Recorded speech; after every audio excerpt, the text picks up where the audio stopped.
আপনারা পারবেন না আমাদের থামিয়ে রাখতে। আমরা নয় মরব, নয় বাঁচবো, নয় অধিকার নিয়ে ঘরে ফিরবো। আমরা কেউ ঘরে ফিরবো না। আপনারা যারা বসবেন সকলে সমন্বয়ে বসবেন, নাহলে কিন্তু এই গণজোয়ার আর থামাতে পারবেন না। বর্তমান সরকার গোটা বিশ্বের সম্পদ। বর্তমান সরকার আপনারা দেখবেন, বর্তমান সরকার কিন্তু আমরা গোটা বিশ্ব তাকে চিনে এবং একজন রাষ্ট্রপ্রধান পেয়ে আমরা গর্বিত বাঙালি।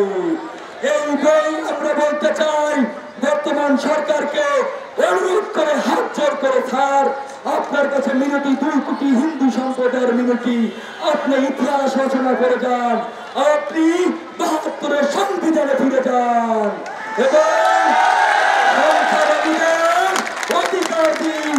আপনার কাছে স্যার অনুরোধ করবো, স্যার আপনি সেনাপ্রধান, বর্তমানে যে স্বরাষ্ট্র সচিব আছেন এরা হচ্ছে এই বাংলার গোল্ড, বাংলার ডায়মন্ড। এই বাংলায় তাদেরকে আরো আগে দরকার ছিল। যেটা আমার ছাত্র ভাইরা করেছে সেটা বিগত সরকার নয়, কেউ পারেনি। তাই আমরা ছাত্র ভাইদের অনুরোধ করবো, আপনারা ওই জঙ্গি গোষ্ঠীর সমর্থনে করে ছাত্রদের সাথে বসবেন না। আপনারা 64 জেলার সমন্বয়, প্রত্যেকটা বিভাগের সমন্বয়ের সাথে বসবেন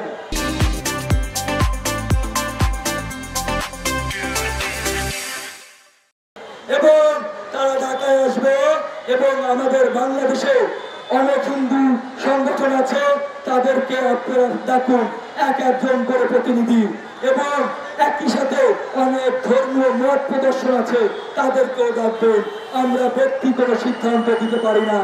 আমরা দেখেছি বিগত দিনে 64 জেলা, রংপুর, খুলনা, রাজশাহী, বরিশাল, চট্টগ্রাম জোয়ার সমুদ্রে ঢেউ বসেছে হিন্দু জাগরণ মঞ্চের ডাকে, সকল সাধারণ মানুষ চলে এসেছে। তাই আমি অনুরোধ করে বলবো, আপনারা যারা বসবেন সকলে সমন্বয়ে বসবেন, নাহলে কিন্তু এই গণজোয়ার আর থামাতে পারবেন না।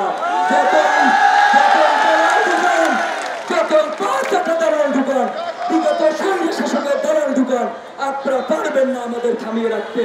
আমরা নয় মরব, নয় বাঁচবো, নয় অধিকার নিয়ে ঘরে ফিরবো। আমরা কেউ ঘরে ফিরবো না।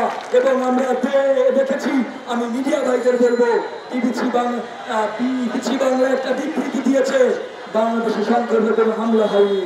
তাই আমরা বলতে চাই, আপনাদের এই মিথ্যা বানোয়াট তথ্য উঠিয়ে দিয়ে আপনি রংপুরে যান, লালমনিরহাটে যান, খুলনা চুপনগর যান, নোয়াখালী যান, লক্ষ্মীপুর যান, বরিশাল যান, চাঁদপুর যান, রাজশাহী যান, একটি তথ্য সংগ্রহ করুন। বিবিসির কাছ থেকে এটা আমরা আশা করিনি।